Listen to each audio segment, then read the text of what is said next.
again, and welcome to another episode of Real Talk with RJ. If this is your first time listening, don't forget to like and subscribe and follow so you know exactly when we release brand new episodes. Also, don't forget to share if you like what you hear, share it with everyone you know. I just got back from church, which is why I'm all dressed up right now, but I just wanted to talk about something that's actually been on my mind for a little bit, especially today. What happens if you are in a relationship with someone and some crazy accident happens, like you just get in a car accident, now you're paralyzed from the neck down. You can't afford to take care of the having a live-in nurse or something like that come in and actually take care of you. So now you're relying on your partner, your spouse, your boyfriend, girlfriend, etc. This is a real big deal because when things are going great, when the money's coming, employment's great, you have a roof over your head, you're not worried about bills, relationships can be beautiful. But when the hardships happen, that's when you really see how strong your relationship is. That's actually it's like when you see a tree. Those trees that you see leaned over and like slouched, they tend to have some of the deepest and strongest roots because they've been through some storms. They've been through some difficult times, some adversity that have pushed against them and pushed against them, or I already said that. That have tried to knock them out of the ground, but they've stood the ground and they refuse to be uprooted. And then you see those trees that are straight up and skinny that have never experienced much adversity at all, and they're the ones that get uprooted immediately when the slightest gust of wind comes against them. You know, a lot of people base relationships off of how good the sex is, and there's a reason. There's a number of reasons why people talk about, like, well, it's important to not have sex before marriage. There's reasons behind that. Now, aside from the gospel reason, that you don't want to have children outside of wedlock. That's the gospel related reason. But one of the reasons why I suggest that people should not have sex before marriage is because sex complicates things. Because let's say when you're starting when you begin dating somebody, that's actually a job interview. You're interviewing this person through dates. Dates are, periodic job interviews. You're dating this person and interviewing them from the position of potential spouse. But it starts out with potential boyfriend or girlfriend.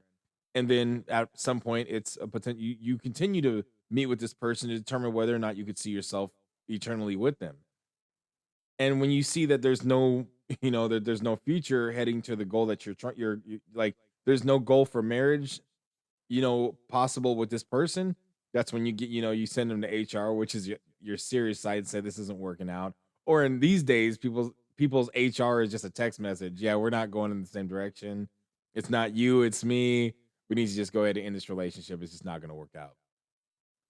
But when you really look at things, when you actually really consider what's actually happening right now, what's really going on, when you're having sex early on in a relationship, there's going to be a bunch of red flags that you're going to miss.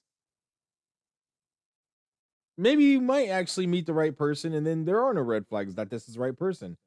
But it's not likely that that's going to be the situation, especially when this is how you are.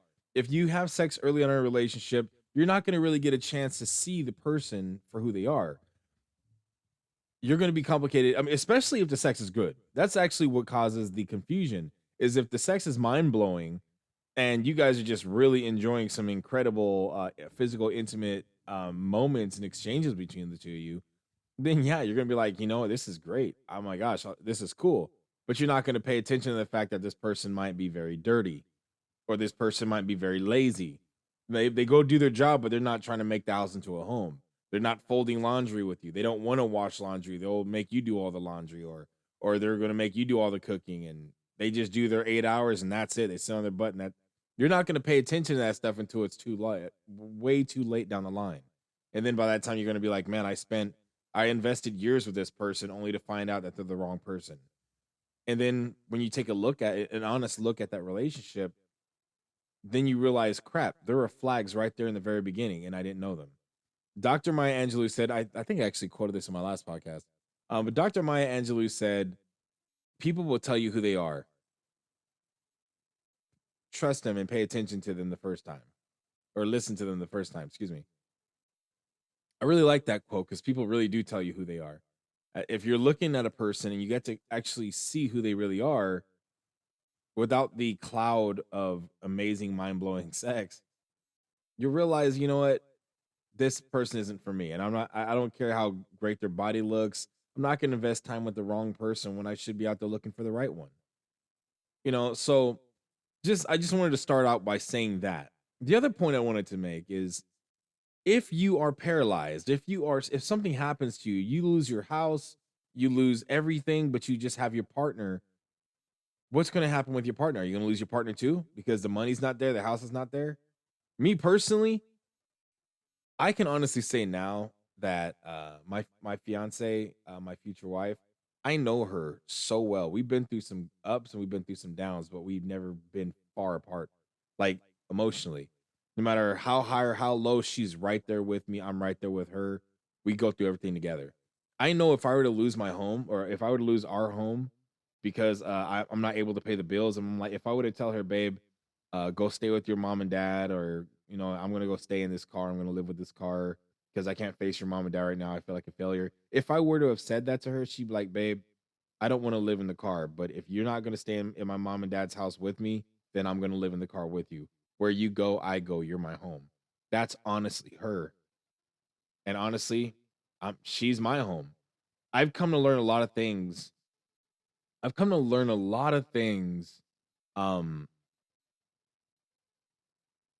in life. Like before, I used to be a heartbreaker. I broke so many hearts. I mistreated so many women in my life. I've cheated on so many women. Um, and I'm not saying this to boast. I'm not saying this for pity. I'm saying this because that's who I used to be. I'm living proof that people can change if they want to. I'm living proof that anyone with any past can change if you're willing to put in the work and actually do it.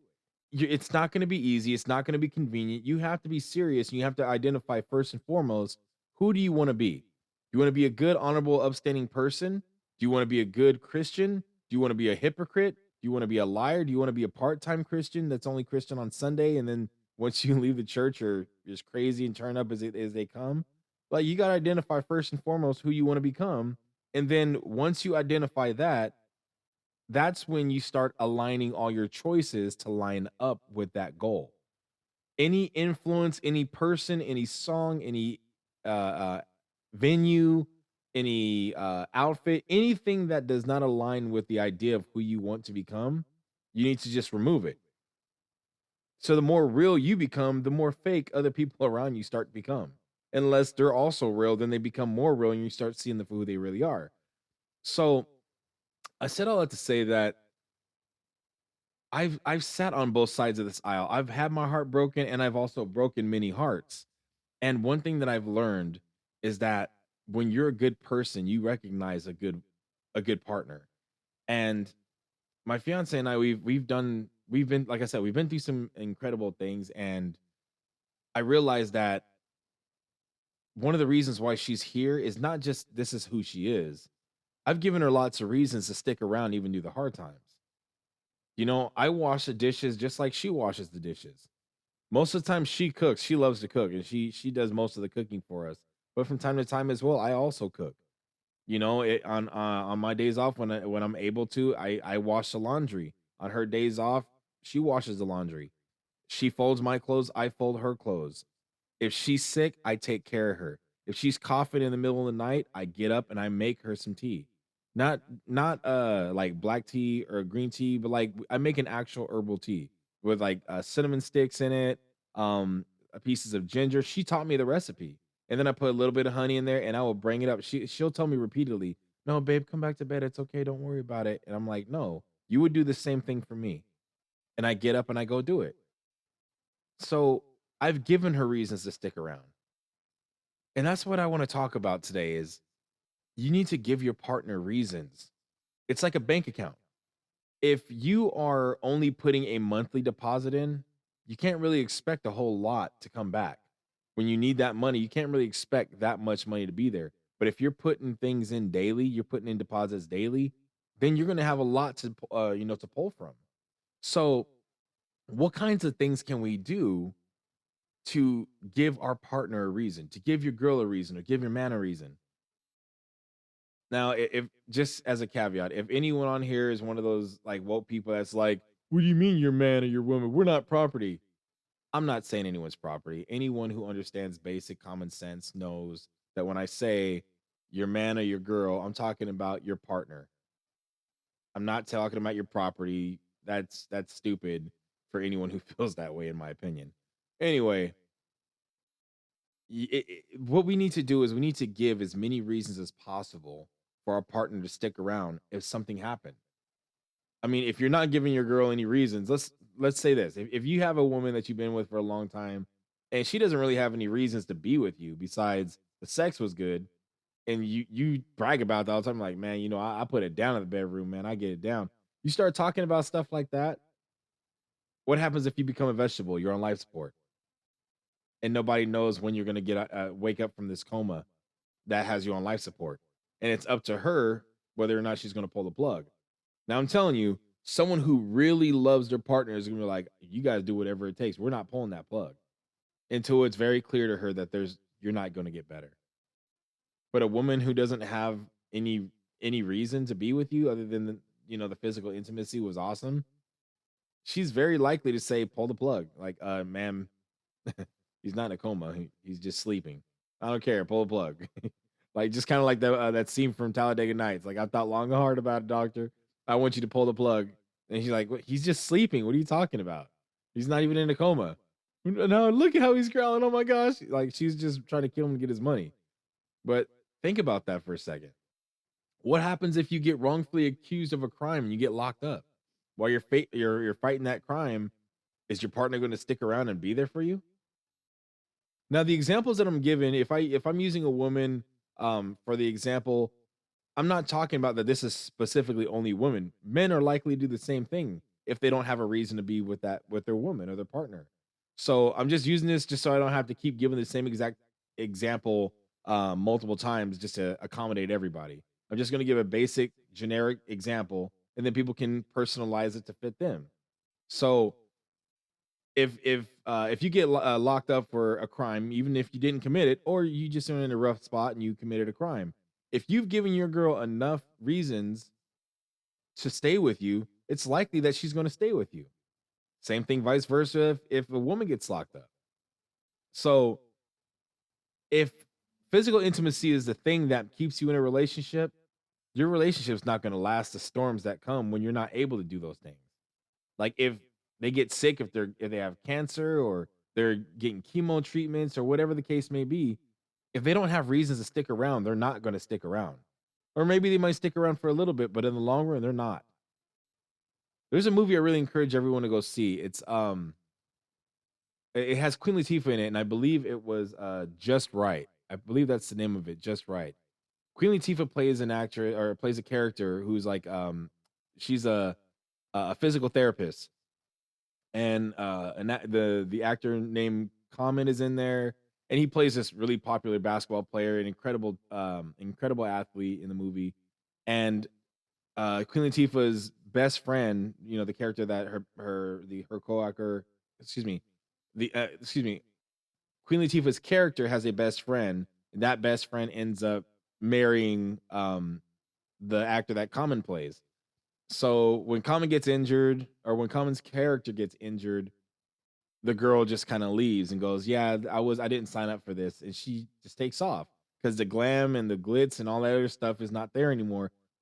But Queen Latifah's character sticks around, helps him through it, and then Common ends up seeing that Queen Latifah's the real one.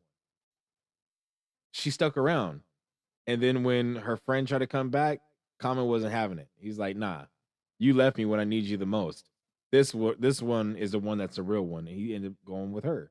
So it's the same thing realistically with any of us. It doesn't matter how good you look. We see celebrities cheating on each other all the time. It doesn't matter how good you look. It doesn't matter how much money you have. That stuff doesn't buy loyalty because those things are external motivators that can come and go. At any given moment, all your money could be gone. The value of a dollar is dependent upon the economy. So if the economy completely crashes, a dollar is worth nothing. In the Great Depression, people were burning money to stay warm just because that's how much it was worth. Just like fire paper, tinder, just to keep the paper or the fire roaming. So it's just really interesting. If we're not doing things, and you don't always have to go buy stuff for your girl or for your guy. You don't have to go buy stuff. They're little things. Little things like the little moments. You know what? Let's go for a walk. You just hold hand in hand, you go for a walk. And then cuddling on the couch or cuddling in the bed. On a day when you have to when you don't have to go anywhere, you just sit there and hold each other in each other's arms, talk with each other, get the little morning breath in each other's faces where you're just kind of putting the sheet over your nose and try to talk with each other through the sheet, just so you don't, blow like make each other's eyes water with the because the dragon breath is, making your eyes water and stuff like that. But there's lots of things you guys could be doing. What other kind of things are there? Writing poetry. Like one of the things that I do for my fiance every day is if I pack her lunch for the following day before she goes to work. I always go to bed after her, but before I go to bed, I write a note and then I put it inside her wallet and where I know she's gonna look. And it's just like a little stick it note that I put in there just to let her know I'm thinking about her and I love her. And I try not to be repetitive, but she always looks forward to those notes. And she started doing the same thing to me. So every day I get my lunch, she packs my lunch. Um, I open up my bag and I see the little note from her, and it just makes me smile because it's always something from the heart. It didn't cost us anything, but it's a memory that's special. We get to share that, we get to live that. And if we don't get to spend lunch with each other on, on FaceTime or whatnot, we have the opportunity to read those notes and still spend time with each other. You know, she's my best friend, and I don't care. I mean, realistically, there's always gonna be someone who's more physically attractive than your partner. There's always gonna be someone. There's always gonna be someone who has a better body than your partner. There's always gonna be someone who has more money than your partner. But the biggest flaw of those other people is that they're not your partner. Like that's the biggest problem with any other woman that would give me attention romantically. I would like, no, I don't want that because the biggest problem you have is you're not my baby. You're not my girl. Because I know what I want and I know what I have. But because I know what I have, I try to show, or I don't try, I do. I do things often to express my gratitude that she's in my life. I express that gratitude to God, and I also express that gratitude to her through little simple things. If I'm walking down the street and I happen to see some beautiful roses or something, near the sidewalk or whatnot, I'll pull a couple of them. I'll pluck a couple of them off and I'll give them to her. On payday or a day when I have some extra money that doesn't need to go to bills, I will I'll go to the store or go send flowers just because I don't wait till holidays to do these things. And I'm not trying to boast and make myself sound like the best man in the world. I'm not trying to say that at all. I'm saying this to share things that have worked for me that maybe might work for you. Another thing, stop adopting the false and horrible ideology of happy wife, happy life. Again, the woman has no right to be happy at your expense, just like the man has no right to be happy at the woman's expense. You both have the right to be happy together. No one should be happy while the other person is being miserable to make you happy. That's not how it works. Two, the man is not the dictator of the household. For those who are Christians and believe that the man is the head of the household, it doesn't mean dictator. If you are a believer, especially a Christian believer, the Bible is full of examples where Jesus is saying that where Jesus relates himself as the groom and the church is the bride. And what did Jesus do? He came to serve the bride. He came to serve the church. He said, I didn't come to be served, but to serve. And he was the head of the church. So if a man is going to be the head of the household, he is not the dictator. He doesn't say, let's go, Gina. Wherever I go, you go. No, he says, honey, this is what I believe we should do. How do you feel about that? And the wife chooses to go along and support her husband. The woman is choosing a leader and she's supporting that leader, but that leader is not a dictator. There's a big difference. The leader needs to earn his place of trust. And when he's making decisions that affect the family, that affect him and his wife or whatnot, or his family, he needs to bring these situations up to the other head of the household, which is his spouse. Men is the head of the household as the number one servant. We are the ones responsible to serve the most. We set the tone for service. We set the tone for protection. We set the tone for love. We are the strength of the household. But the woman is the heartbeat. And I don't care what size muscles you have, if you don't have a good heart, your muscles are worthless. Women make us stronger by being there with us, not being behind us. You can't really have somebody's back if you're behind them far. You have to be side by side to really be able to support somebody. Anyone who works out knows that if you're going to be a spot for somebody else, you got to be right there up on them. You can't be, more than an arm's distance from these people to help them because you have no leverage over the weight. And no one person that's alive right now can bear the entire weight of a relationship. Life happens and it's meant to happen on multiple shoulders, not just the shoulders of one. So it's not the woman's place to, do housekeeping. It's the woman's place to make the house into a home. That doesn't mean she can't work. If she wants to work and work is needed and you guys are need to have multiple people working, that's between you and your spouse. That's a decision you both have to make together. But it's not the husband's responsibility to tell a woman you can't do this, you can't do that, because no self-respecting man is going to allow his wife to do the same thing to him. As much as I love my fiance cannot tell me what I can and can't do. She can tell me, "Honey, I don't really want you to do that. I'm not comfortable with you doing that." And then it's up to me to take that information and to make the choice I feel is best for both of us. And if a choice is being made with pride, then you got to suffer the consequences of hurt. You hurt somebody because your pride. You're like, "Well, I'm not going to let my woman tell me I can't go hang out with my boys. I'm going to go hang out with my boys." Well, maybe let's just break that situation down. Why does she say she doesn't want me to hang out with my boys? Well, because they drink a lot and I'm an alcoholic. Maybe she's right. Maybe it's not them, it's just the influence. But if you have pride, you can't see that point because you're too busy looking at it through pride and ego. And if you want a happy relationship, there cannot be pride. You can be proud of your relationship and grateful, but pride has no place in a successful relationship. I'm telling you, pride is what keeps us from, giving us, which keeps us giving the silent treatment to our partner. Like, I'm not going to talk to you because you owe me an apology. That's pride. And y'all will both sit there forever until one of you guys caves.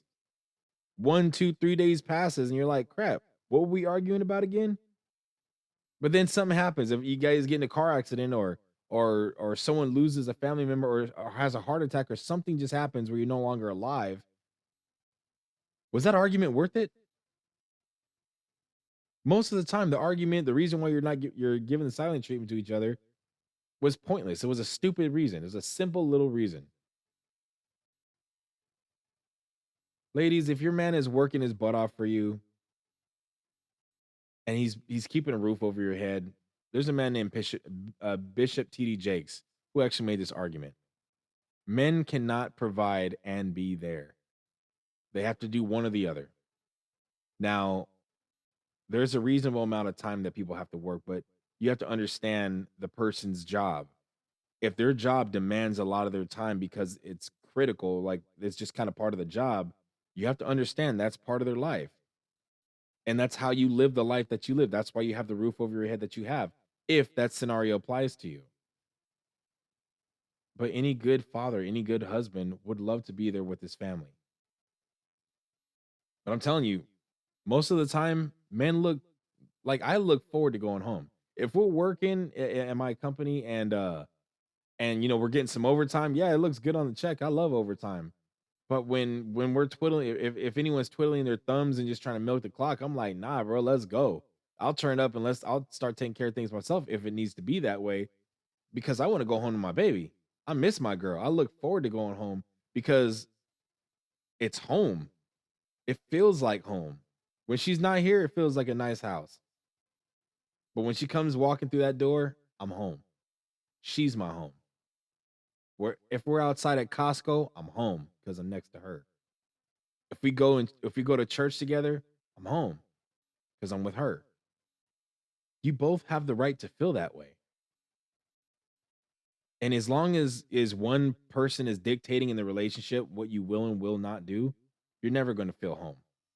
And you're going to end up likely being one of those individuals that tries to find other reasons to stay out later. You're going to ask for overtime opportunities or to have some extra office hours or go out for a drink with your boys after work just so you can stay out a little bit later and you don't have to go home and put up with the drama and the nagging and stuff like that.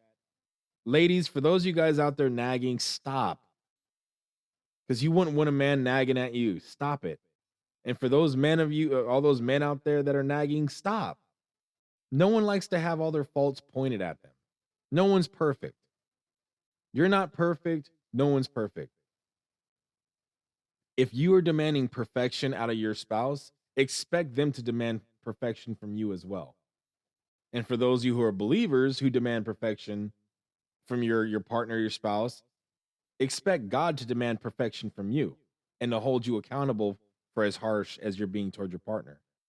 Just remember, again, for all those who are Christian believers, remember every word you say to your partner, to your spouse, you're going to have to answer for that.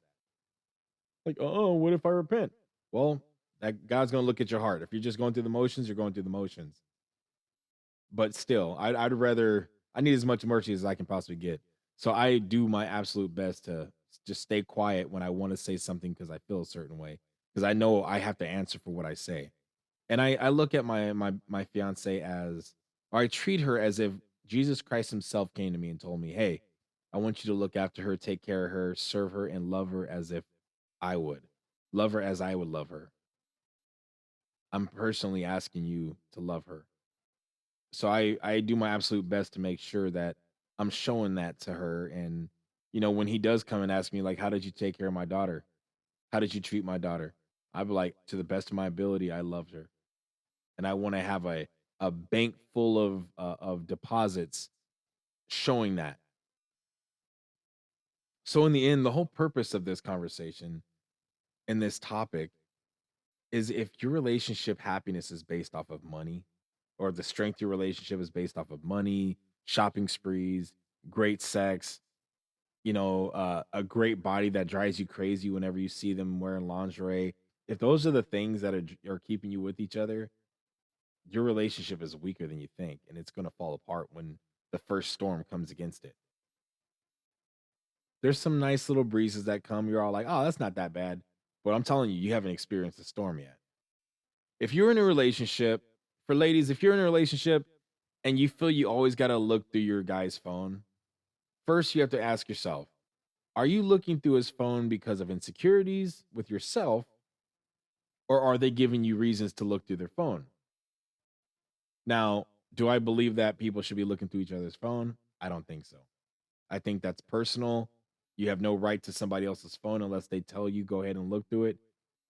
Having said that, I think that it's a bad idea to try to gain trust by looking through a phone, because you don't know the context of certain communications. You don't know the interaction between certain people. It could be 100% innocent, but the wording strikes you as there's a scandal here.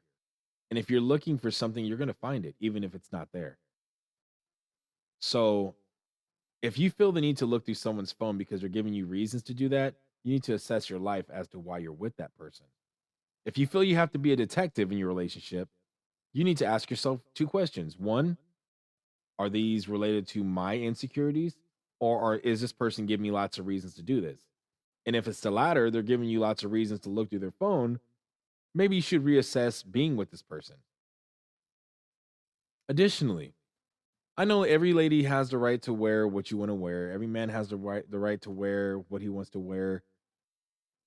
But if you have to degrade yourself by dressing very provocatively to get a person's attention, you're not going to get a good man that way, especially if that's what you're trying to get.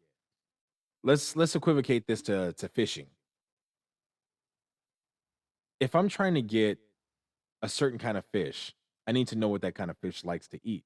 Then I get bait that resembles that type of fish or that type of prey. That's how you catch those types of fish. If I'm trying to catch a gold digger, I need to dress like I'm wealthy. I need to have a car that resembles wealth. I have to, live a lifestyle that resembles wealth. That's the bait, and she'll come running. If I'm a woman trying to attract a guy, you know, uh, that is into sex, I just dress provocatively. Let my boobs hang out, make sure my underwear can be seen anytime I bend over, or wear pants that outline every crack and bend in my body. And those guys will be the ones that will pay attention the most. They're the ones that are going to go crazy. And what makes me laugh is when you see some women going to the gym and some of the most, it's borderline lingerie. It's some of the things these women are wearing in these gyms. And then when guys look at them, they're like, oh my gosh, what the heck? Oh my gosh, can I just work out without being looked at as a creep? You're literally you're wearing underwear. You're in here wearing panties and you get mad at people for looking at you. Come on now. That's like Hooters girls getting mad that people are looking at their boobs. That's stupid. If you're wearing stuff that's revealing, people are going to look. So quit getting mad for people responding to the bait you're putting out. If you want a good man, first and foremost, be a good woman. If you want a modest man who's going to respect you, dress modest. Because these little freaks that only go after women who are half naked, they're not looking for marriage. And chances are, women who are dressing like that aren't looking for marriage, chances are you could probably end up pregnant with the wrong guy. And then you're gonna go through the drama of like, oh my gosh, I'm this guy's in my life, or you're gonna either go like, I'm an independent woman, I don't need a man to take care of me or anything like that, or you're gonna try to go after him for child support and he's never gonna pay it, there's just gonna be lots of toxic interactions between the two of you guys. Why go that route? I mean, I know, granted, everybody has to grow at their own speed. Everybody has to mature at their own speed. Because I used to be very promiscuous. I was out there with all kinds of women until I grew up and realized I want to settle down with one. I love the freedom of having just one woman and trusting her, knowing that she trusts me, has my back, loving her and no other woman, knowing that I have no secrets from her, knowing that if my phone rings or I get a text message, I can read that text message or talk to that person, whoever's on the other line or the other end of my phone. I can do this with no worries about, oh my gosh, what's she going to see or what's she going to think. I have no worries about that stuff. But like, that's because I wanted to find a good woman. So, first and foremost, I had to make sure I was a good man. I had to stop trying to be that dictator. I had to stop being so judgmental. I had to stop being toxic. I had to be comfortable with myself.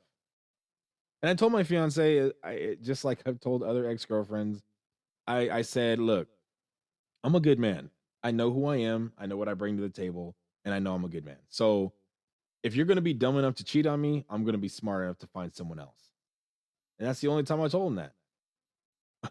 One of my exes thought I was kidding. She thought that, she was good enough to overcome that part. I was like, nah, I'm done with you. Well, what are you talking about? Nah, I'm good. Another one, she didn't want to grow. She wanted to stay stagnant and be who she was, and she didn't want to grow with me. I'm not trying to be stagnant. I want to grow. I want to prosper. I want to improve. I want to continue to learn everything I possibly can. I'm always trying to improve myself and grow. That's the whole purpose of life, is to grow and improve. She didn't want to do any of that. So I was like, I'm not going to waste my time. We're not equally yoked. And then I met the woman that I'm going to marry, this year, and I'm excited. This woman is incredible. She's rare. I've never met another woman like her, and it's God's mercy that He brought her to me. So I do my absolute best to to give her reasons to love me, to stick around when times are hard. I've During these good times and these bad, like, you sow seeds in the good weather to prepare for the bad weather. You put your house in order so that when the storms come, it's ready for that. You don't wait for a storm to start patching holes in your roof. You start making sure your roof is good when the sun is shining. That's how that works. So right now, when my relationship is doing very well, I am giving her reasons. I'm giving her deposits. I'm going to buy flowers for her just because. I'm taking her out to eat in different places. She doesn't expect me to take her out to a five-star restaurant all the time. She doesn't expect that ever, actually. I could go our entire relationship without taking her to a five-star restaurant. I like to take her to those things because I know she appreciates them and she doesn't expect them. We go out to a movie, she enjoys herself because she's just with me. We can play video games together. Uh we can paint together. We can just listen to music. We can sit side by side on our phones. Like, we just have a really strong friendship that flourished into a relationship that's going to become a marriage. But I say these things to say that if you are willing to invest in reasons for your partner to stick around through the difficult times, they're more likely to do that because they realize that you're worth the investment. You're worth the suffering. You're worth the sadness. You're worth the depression. Because a man who loves himself, respects himself, and loves his partner is not going to go out and sleep with another woman when he gets mad at her. You also gotta, surround yourself with good influences as well. Like, each one of my friends I have very, very few friends. I keep my inner circle, I keep it very small. I associate with everybody, I talk with everybody, I love, being friendly to everybody, but my actual friends, are very few, and I know each and every one of them would have my back. If crap hit the fan, they would be right there side by side with me. Additionally, if I were mad at my fiance and I was like, you know what, I just want to leave. I want to go be with another woman. I'm so tired of her and I'm mad at her. Every one of them would be like, are you stupid, dude? First of all, that's not you. You don't cheat. Second of all, you have a good woman. If you cheat on her, bro, I'll smack you. Like they're those guys. They're people that will hold me accountable. They're not yes men. They're honest, straightforward people, including one of my friends, who I love dearly. She's an incredible friend. She's like more than a sister to me. Um, she's the same way. She's very outspoken, very blunt, very direct. Good woman, love her dearly, and I just encourage other people to not take a good relationship for granted. Because I'm telling you, sex is not what makes a relationship strong. It brings you close, but it doesn't make you strong. Going through the challenges side by side together is what makes it strong. Men, especially Christian men, I encourage you to recognize your woman as an equal. That is God's daughter that he entrusted to you. Do not treat her as an inferior. Do not treat her as the lesser being. Treat her as an equal. Yes, you're there to protect her, but she's there to nurture you. The nurse is not more important than the doctor, but without the doctor, without a nurse, the doctor's pointless as well. Doctors need nurses. And nurses nurture.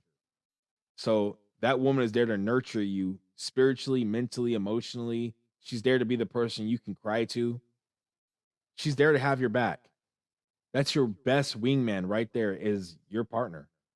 So don't look at her and be like, what I say goes. Don't do that. I'm telling you, you're going to mute the person that can make you or help you become the best version of yourself. And the same thing for you, women. Don't silence your men just because you have the power of the cootie. You know what I mean? Like don't mute your man. Thrive. Help your man thrive. Help your man become the best version of yourself. If he's lame and doesn't want to grow, why are you with him? Don't settle for somebody who doesn't care about themselves and who doesn't want to put food on the table, who doesn't want to take care of responsibilities. Someone who's not going to be your partner, don't waste time with them. You're wasting your life with a bad person. But bad people can become good people. But that's a choice they have to make. Some ideas that you guys can do for your girls or vice versa, run them a bubble bath. Go out there, run a bubble bath, put some candles out there just because, especially if you know you're coming home earlier than they are. If you have kids and you're tired, you've been working all day, and your spouse or your partner is a stay-at-home parent, when you come home, give them a couple hours to themselves. Say, you know what, I'm home, or you can sit there and say, how about this? I'm gonna go make dinner, or while you're making dinner, I'm gonna take care of the kids, or you know what? Don't even worry about it. I'm gonna take the kids go get some food. What would you like to eat? Stay here, relax, take a bubble bath, or just go in there and make her a bubble bath, and then take the kids out and just give her some time to be by herself and relax. And why I'm talking about mothers, women that choose to stay home and take care of kids, I salute you. That is a huge sacrifice. I know like society has been demonizing women who want to stay home and be stay-at-home mothers. There is nothing wrong with that. It is extraordinarily noble because I know those women have talents to be something successful. They can be very financially successful in fields of their choice, but you're choosing to sacrifice that so you can spend much needed time with your children rather than have nannies and other people raise them. So I 100% salute you. I believe, me personally, and this is not to take away from anyone else, but me personally, I believe motherhood is the greatest and most selfless calling a woman can ever have. It is a heroic calling. My greatest hero besides Jesus is my mother because of how selfless I saw that woman being, doing everything she did for her family. That woman is incredibly inspiring to me. And I really want to make sure that you guys get the acknowledgement that you are due. I know I have live listeners listening right now, so you guys are definitely welcome to come on and give me any feedback you have or any ideas of how to give your spouse or partner reasons to stick around and to be with you when the times get tough. We can easily quote scripture and say what we believe, but when the rubber hits the road, that's when we really got to put in that practical application. We can easily see I made vows with my spouse and I'm going to be with them no matter what. But then you realize your spouse is a piece of crap. Well, I'm stuck with that piece of crap. Mm, that's a decision you had to make. And you're going to live with it. All right. But you still should not feel like you're in prison. You shouldn't feel like you're just going through the motions and like, oh my gosh, I got to feed this ungrateful person. No, man. Because again, when it comes down to it, it's likely that that person's going to be the one that pull the plug on you without, because I don't feel like paying for your medical bills anymore. Just pull the plug, let them go. I kept my vows. I was with them till death do we part. Let's make that death happen so we can part already. You don't want that. Give them reasons. If you're not a poet, download some poetry that she might like if she's into poetry. If you see flowers, pluck some. Give them to her. It doesn't take a lot to show that you love somebody. Some of the most simple things show the greatest levels of love. Just going around the block holding hands, looking at her. Like, I do this all the time. When my baby comes home from work, if I'm home before her, I like when she comes up, when she walks in the house, I stop what I'm doing. I stand up and I go walk over to her.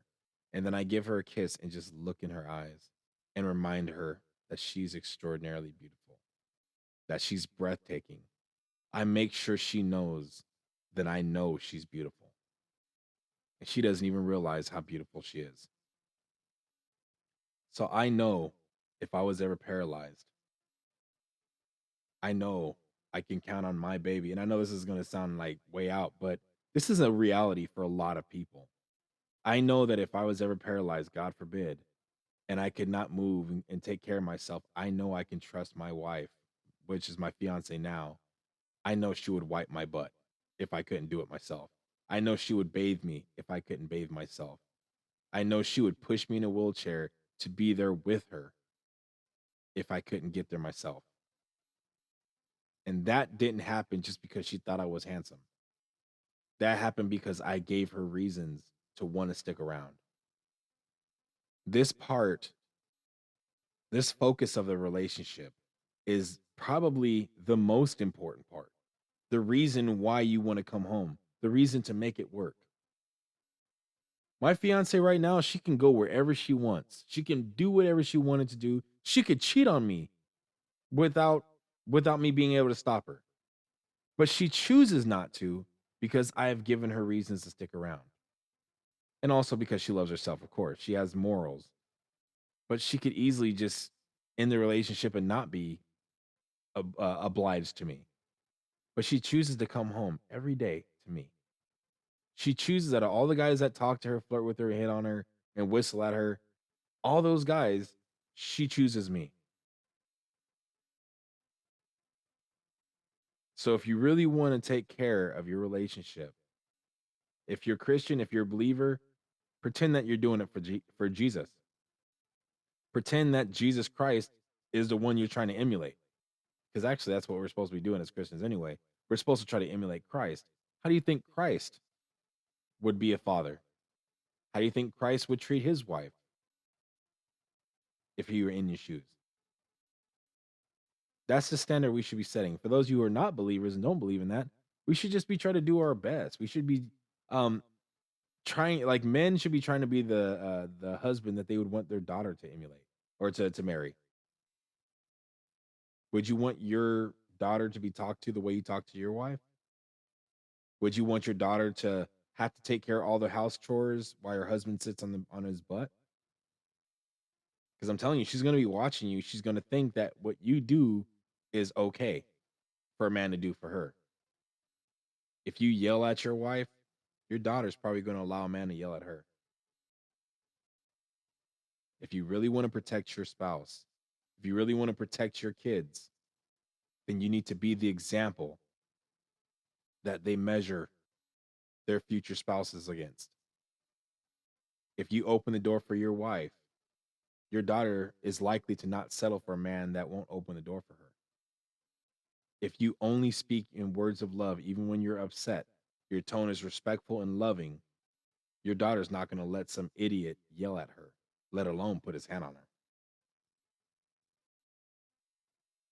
So these things are important. So, like, if anybody else doesn't have anything to say, I'll bring this episode to a close. I just wanted to really focus on this point because this is what saves families. The reason, the why. The why is probably the most important part of motivating a relationship. Why am I in this relationship? Why did I get married? Why do I want to go home after working 8 hours a day? Because my home is there and I look forward to being home. I can finally relax when I see my baby's face. I know that happy relationships are possible, but as long as pride is part of that relationship, it's impossible. As long as this sense of entitlement that you deserve your spouse to treat you a certain way or meet a certain standard you're not willing to meet, it's impossible. You cannot expect for women out there who are not traditional women, like, I don't cook, I don't clean, I don't do none of that. You cannot expect a traditional man to want to be faithful, a provider, a protector, to be a traditional man. You can't expect that if you're not going to be a traditional woman. You gotta, you will get who you are. You will attract the type of person you are. That's a simple thing. Like, if you're traditional, you attract traditional. If you're not traditional, you're not going to attract traditional. Me personally, again, I have nothing against women dressing any way they want to wear or any way they want to dress, whether you're at the gym or in public. You have that right. I respect you. Do what you want to do. Me personally, I think it sends a better message when a woman covers herself up. Because when I see a woman who's modest, me personally, I perceive a woman who respects herself. When I see a woman who's modest, it gives me an opportunity to get to know that woman's mind without being distracted by her boobs. If her boobs are on display, it's hard for any man to sit there and go, "Wow, I bet this woman has a great personality. I bet she's very smart, knows a lot about science and math, and she's a very strong businesswoman." I don't think any guys are thinking about that when they're seeing a woman who's wearing basically a bra as her shirt. I'm pretty sure guys are going to be thinking about, like, man, look at the size of those things. And she could be telling him some incredible information, but he can't stop trying to get a little peek every time she turns her head. But if you dress modestly, men are forced to pay attention to you. And if you withhold yourself from sleeping or letting a man sleep with you or sleeping with a man, etc., then you'll get a chance to get to see these potential partners you're interviewing. And you won't end up settling for somebody just because they're a pretty face. Don't settle for good looks because joy has nothing or little to nothing to do with good looks. True joy happens when all the circumstances are lining up. When there's humility, forgiveness, repentance, when you guys are apologizing for, like, when you know you messed up, you're saying, you apologize for that, making amends, making it right. And also, I'm sure most of you guys out there in relationships, if somebody were to try to break in your house, majority of you out there would stand up and defend the home. So stand up and defend your relationship. Don't let anybody come between you and your partner, especially if your partner is a good person or that's a ride or die. If you got that good partner, that good spouse, that good girlfriend, boyfriend, whatever the case may be, if you have that, don't let your friends, your siblings, don't let your church, don't let anybody get between you two.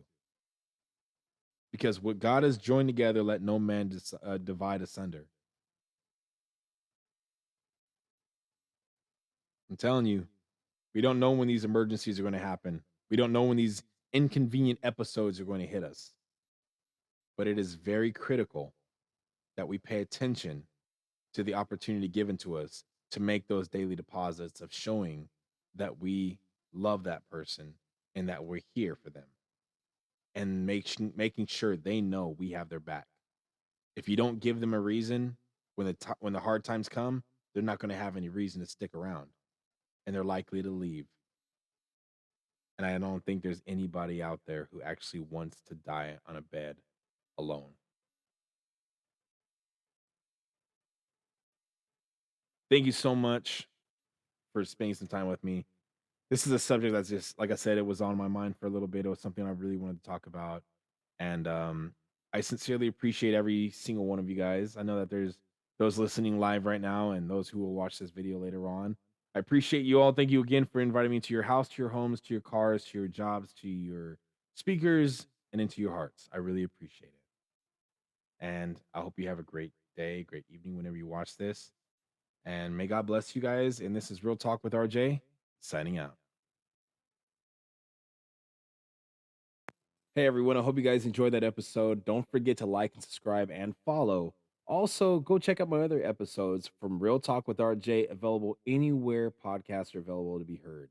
Also, if you're a big fan of books, check out Soul Guardian by RJ Kurtz. It's a very unique vampire book, and I'm confident if you give it a shot, you're going to love it. It's also available on Amazon and barnesandnoble.com.